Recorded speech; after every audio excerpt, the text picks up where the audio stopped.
各位同學，大家好啊！今日咧就係我哋嘅 DY 死掙扎關注組要鬧就趁早啦。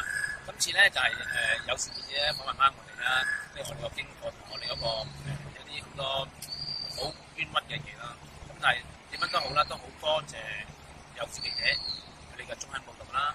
另外有啲同學仔出咗嚟支持我啊，有學生啦，又有導師，有好多導師啊。咁我哋咧都係出嚟支持我，雖然佢哋都係揾上鏡，所以我好感恩。咁希望透過今次嘅機會咧，同大家可以分享下啦。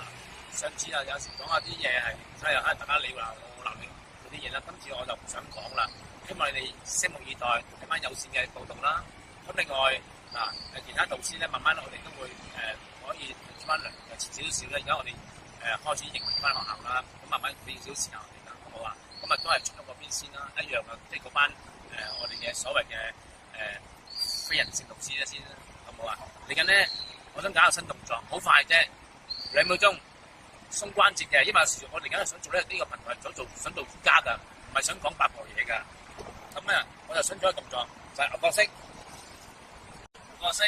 睇住啦，轉肩關節。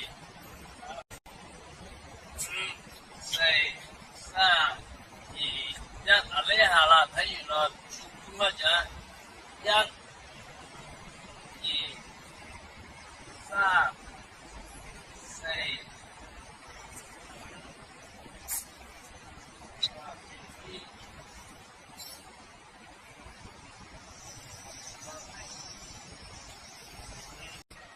好，咁遲啲再同大家分享呢啲動作啦。呢個動作咧又可以肩關節啦，同埋肩肌收炎啦，同埋好多膊頭問題㗎。好啦，因為今日時間有限咧，Namaste。